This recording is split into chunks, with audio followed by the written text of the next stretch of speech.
మరోవైపు trainee IPS Uday కృష్ణారెడ్డిని Attapur పోలీసులు ఉప్పరపల్లి కోర్టులో హాజరుపరిచారు. కోర్టులో ప్రవేశపెట్టే ముందు ఉస్మానియా ఆసుపత్రిలో ఆయనకు వైద్య పరీక్షలు నిర్వహించారు. అనంతరం పోలీసులు ఉదయ్ కృష్ణారెడ్డిని కోర్టుకు తరలించారు. ఈ కేసుకు సంబంధించిన తదుపరి పరిణామాలపై సర్వత్రా ఉత్కంఠ కొనసాగుతోంది. ఇదే అంశానికి సంబంధించిన మరిన్ని అప్డేట్స్ ను మా కరెస్పాండెంట్ హరికృష్ణ ఎక్స్క్లూజివ్ ఫీల్డ్ రిపోర్ట్లో సిద్ధంగా ఉన్నారు. Harikrishna, over to you. Thank you Jemimah. జాతీయ పోలీస్ అకాడమీలో మహిళా ట్రైనీ ఐపీఎస్ వేధింపుల కేసులో కీలక పరిణామం చోటు చేసుకుంది.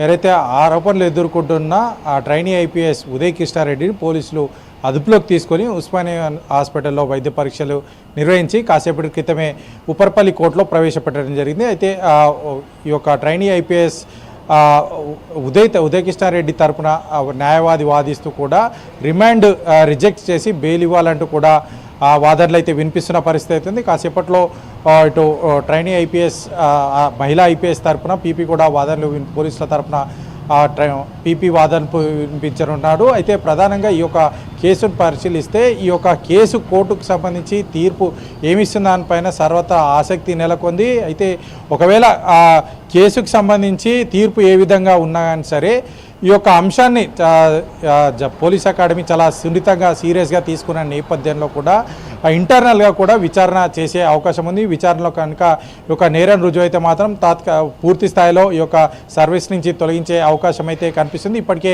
ఈ అంశం రాష్ట్ర వ్యాప్తంగానే కాదు అటు దేశవ్యాప్తంగా కూడా చర్చానీయాంశమైంది. ఎందుకంటే జాతీయ పోలీస్ అకాడమీలోనే ఇట్లాంటి మహిళా ట్రైనీ ఐపీఎస్ ఆరోపణలు తోటి సహచరి ఐపీఎస్ తోటి ఆరోపణలు ఎదుర్కొన్న వేధింపులు గురైన నేపథ్యంలో కూడా దేశవ్యాప్తంగా కూడా ఇప్పుడు చర్చానీయాంశమైంది. అయితే ఈ కేసులో కీలక పరిణామం చోటు చేసుకుంది. నిన్న పోలీసులు అదుపులోకి తీసుకున్నారు. ఇప్పటికే అత్తాపూర్ పిఎస్లో సెక్షన్ 74, 75, 105, 325 మిగతా సెక్షన్ల కేసులు నమోదు చేసిన నేపథ్యం ఉంది. సో ఈ నేపథ్యంలోనే రిమాండ్కు ఇవ్వాలంటూ కూడా కోర్టులో పోలీసులు అయితే కోరుతున్న పరిస్థితి అయింది. అయితే వాదనలు కాసేపటి క్రితమే ప్రారంభమయ్యాయి.